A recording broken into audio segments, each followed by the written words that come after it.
Merry Christmas, everybody, and happy holidays to one and all from all of us here at the EIB Network. I'm Rush Limbaugh, and this is one of my most favorite times of the year, and I would not rather be anywhere today than right here, right where I am. I know many of you are out and about, engaging in hustle and bustle, trying to take care of last-minute requirements, demands, desires. Many of you are traveling, trying to get where you're going. Whatever you're doing, stick with us for the next 3 hours, and it'll be more enjoyable than you imagined. Live from the Southern Command in sunny South Florida, it's Open Line Friday. Telephone number 800-282-2882, and if you want to send an email, I check those. I scan subject lines. That's how I find emails that interest me. Too many to read all of them. That address, rushbo@eibnet.us. So the president signed the tax bill today, and CNN's very upset. CNN's upset the president was happy. CNN did a panel discussion after the president trying to sign the tax law, and they observed, you know what? This is the first day we've ever seen this guy have any joy in the job. And you can tell they were not happy about that. They were very uneasy. The worst thing in the world is if Trump starts to like this, in their view. And they said, look at how expansive the guy was. He sat there and talked to the media for 20 minutes during the signing ceremony. And he did it all off the cuff. He answered every question, snarky and otherwise. After he ended it, he did 3 encores. He tried to get out of there. The drive-bys wouldn't let him. Then he took the helicopter out to Joint Base Andrews to get on Air Force One to come down here where the action is over the holidays. And he stops on the way, gets out of the helicopter and walks over to greet military personnel standing on the other side of a fence. He took the opposite direction he would need to have taken to get on Air Force One. He went over and thanked a bunch of people, and CNN says, look at this. Look at this. He's enjoying this. I've never seen him this joyous. I've never seen him this happy. And you know, there's a contrast here, folks. I saw a story today that published by our old buddies at Newsbusters. Jorge Ramos says that he is now having the worst time of his life in the United States. Jorge Ramos, miserable, unhappy. Nearly a year into the Trump presidency, Univision anchor Jorge Ramos says that he has experienced the worst moment I've had in the 34 years I've been living in the U.S. With Donald Trump here, I have never been treated so badly. I have never been insulted so much. We have never been attacked so much. They have never tried to run us out as much as now. He was venting in an interview with Spanish radio network. Ramos, who proclaimed himself, if not an enemy, an opponent of Trump in the interview, complained about the massive blowback that he has received since deciding to use his media platforms to oppose Trump in the presidential campaign and during Trump's first year as president. He says, now the social media networks are terrible. Before, if someone wanted to insult you, they had to do it in person or by sending you an anonymous letter. Now they do it through the social media networks and the daily insults. You can enter my Facebook or Twitter, and they're there all the time. Oh, poor Jorge.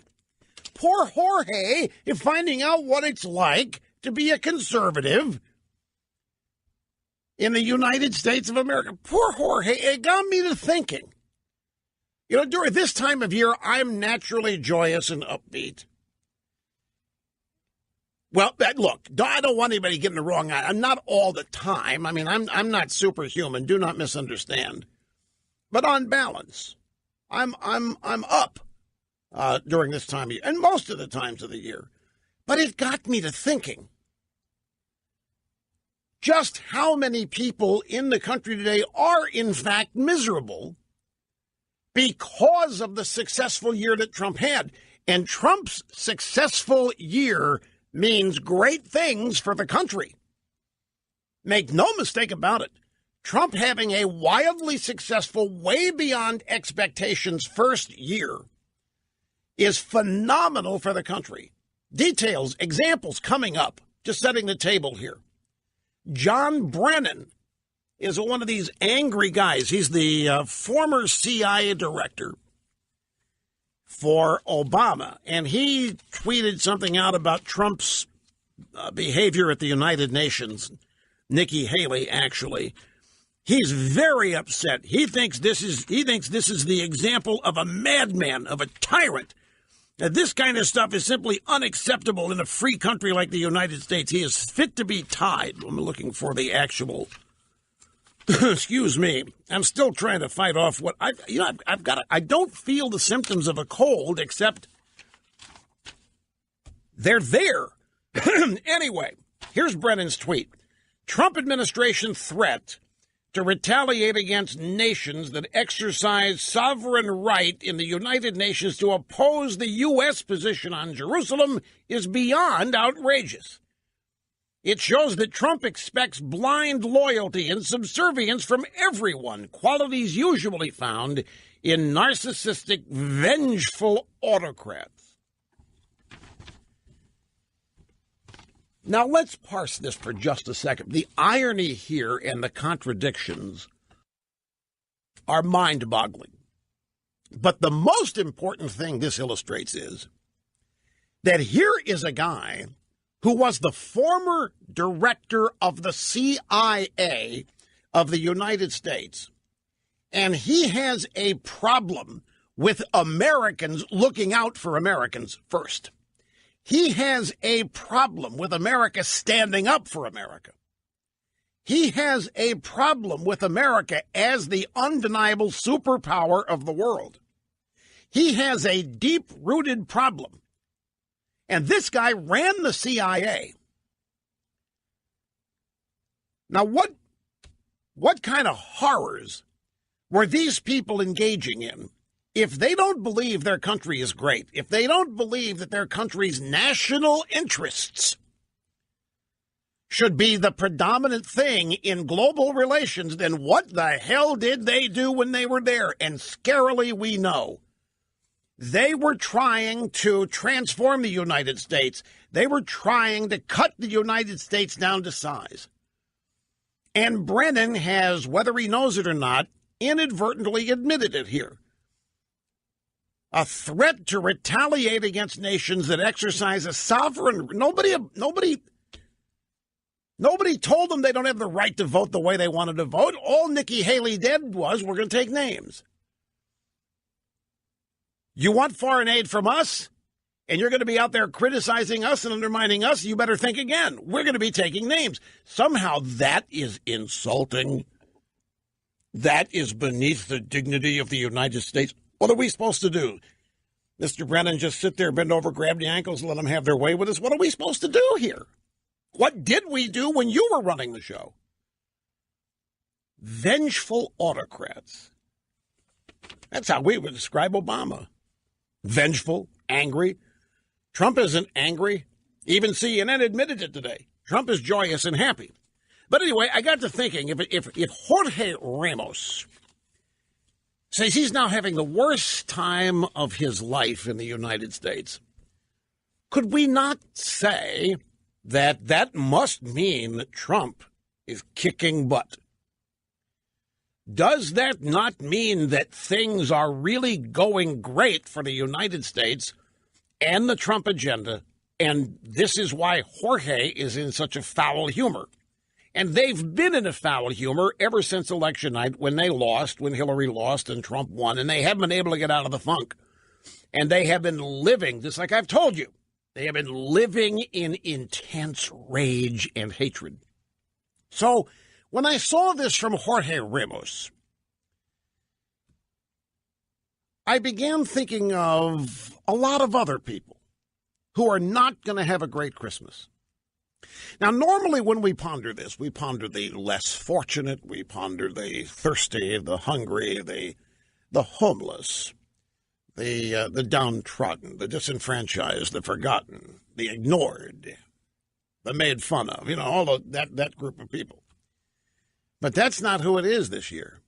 Think of all the people who are joined at the hip in misery with Jorge Ramos. How about the people who work at ESPN? many of whom have lost their jobs. Now they've lost their CEO. Now there's real talk of downsizing. How about all the people invested in the National Football League? What a horrible year the NFL has had on balance and in comparison. How about all the people who lost jobs within the government? This is one of the great secrets, by the way, folks, one of the many untold and unwritten stories of the first year of the Trump administration. I've got a headline here that will illustrate it. Hundreds of EPA employees have quit under Trump. Over 700 employees, the Environmental Protection Agency, have quit or taken early retirement during the Trump administration so far, bringing the EPA close to employment levels not seen since Ronaldus Magnus. That's since the 1980s.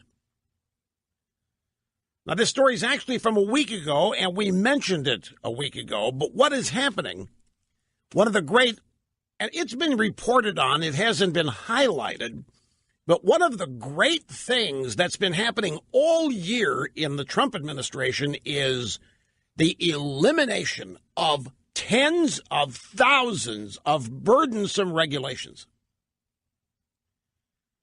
The downsizing of various federal agencies. It's not just the EPA. There are a number of these bureaucracies where Trump said he was going to drain the swamp and clean them out, and he's doing it. He's doing it mostly by attrition. Mostly these are career leftists who are like Jorge Ramos, and they're miserable and they're unhappy, and they have found that they can't overcome, even hiding as members of the deep state, they can't overcome the obstacles that Trump presidency presents, so they're quitting. They're quitting. They're lost. They don't want to be around the winners. In addition to Trump getting rid of personnel, the numbers of regulations. Have you wondered why the economy? Let me ask you a question. The tax cut was just signed into law today. The tax cut has always been something on the come. The tax cut has always been something that was going to happen. We hope it was going to happen. It's supposedly going to happen. They promised us it was going to happen. And we've been told that the stock market and the economy is roaring, in part, on the assumption the tax cut is actually going to happen and become law.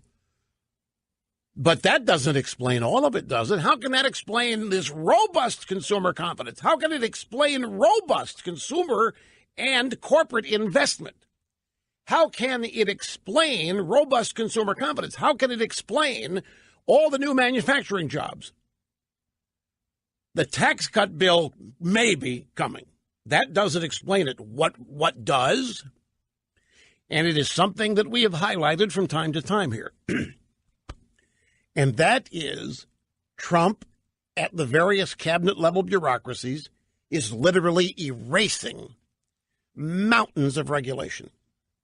Federal regulation installed by unelected bureaucrats who have to answer to nobody. They can write regulations, Fish and Wildlife, EPA, the Food and Drug Administration, the Small Business Administration, any number of these bureaucracies can write. And with Obama, this is primarily how he implemented his agenda. And Obama didn't pass a lot of legislation either. Contrary to what they want you to believe about Trump, he hasn't marshaled his forces. He doesn't know what he's doing. Trump doesn't know how to use Washington. And neither did Obama. Obama didn't wait around for legislation. Much of what Obama did was via executive action and executive order, and Trump is unwinding all of that and not stopping at Obama. And they're not finished. They're going to be doing this, the Trump administration, for as long as they're in office. They're going to be eliminating regulations, wiping them out. They're getting rid of all of the burdensome ones they can. That, my friends, is part of the discussion as to why the economy is roaring. I don't want to say too much about it because this is actually a stealth project. They've kind of snuck this one by, the drive-bys and the Democrats. Oh, they know that regulations are coming under the knife, but they don't know the extensive nature of it because Trump's not bragging about it. I mean, he mentions it now and then, but always as an afterthought. But I'm telling you, it's one of the top 3 agenda items in this administration, and it's something that they're doing each and every day, and they're, for the most part, doing it stealthily. They're not holding giant press conferences, celebratory meetings at the White House when they cancel every 10,000 regulations. They're just doing it. And as these regulations get cut, they have real-world impact. What is a federal regulation but a barrier? A federal regulation is a roadblock. A federal regulation, state regulation, any government regulation is an impediment. We're getting the roadblocks out of the way. We're taking the impediments out of the way. People want to do business, certain types of business. They're finding out there are fewer roadblocks. People are more comfortable investing and growing in all aspects of the economy, and this is one of the central reasons why the economy has been growing by leaps and bounds even before the tax cut bill was signed into law today. Now, I'm not going to say any more about that because I don't want, the left listens here, folks. The left thinks the White House takes their cues from this program. I got audio soundbite evidence of it again today. They think talk radio. They think talk radio is actually providing the intellectual energy for much of the Trump agenda, which is mind-boggling, but I'm not going to try to disabuse them of it. But I'm not going to say any more because this regulation erasure is happening at a rapid rate. Not publicized, not ballyhooed, if you will, and it is deeply substantive. It matters a lot, and this is another reason why so many bureaucrats are quitting. With the elimination of regulations, you can say goodbye to their power, goodbye to their ideological reason for being there. So on balance, it's all good. We'll take a break and come back and continue before you know it. How about some of the other people that are miserable this holiday season? And by the way, it's their fault. There are ways out of this for them, but they're so tied into all of this. How about all of the men whose lives and careers have been torpedoed by the Me Too movement? All of these allegations of sexual harassment, true and untrue. You think that's a happy bunch of people? How about all the leftist women and their vagina hats, still miserable that Hillary lost? They're still miserable, they're still living with their cats, still living with their dogs. And they've even got it worse because they keep telling themselves how bad it is. They make up things that have gone wrong. I mean, they're living in total misery. So is Mrs. Clinton. And how would you like to be Bill Clinton with now everybody in your former friendship group turning on you and calling you a pervert too? All the drive-bys. Think of the drive-by media. The drive-by media has to be among the leading groups of unhappy people. They have thrown everything they've got. They have thrown journalistic principle and standards overboard because they thought they had an emergency. They threw the kitchen sink. They did everything, including violate every rule and every tenet of journalism they've been taught for one reason: to destroy Donald Trump. And as the year ends, Donald Trump is ascending and is joyful and appears happy, which is always the best revenge, folks. Success, happiness, always the best revenge. The drive-bys are fuming. They're irritable. They're angry. They are frustrated that they don't seem to have the power to be able to ruin Donald Trump or anybody in his family. Meanwhile, it is members of the drive-by media falling by the wayside in the sexual harassment scandals. How about all the Obama and Clinton people and their FBI buddies sweating investigations by Congress? And don't doubt for a moment they exist. All the people who spiraled out of control after trashing Trump and Trump voters. Kathy Griffin, Rosie O'Donnell, Garrison Keillor, Meryl Streep, Hollywood. Misery, unhappiness, despair at Christmas time.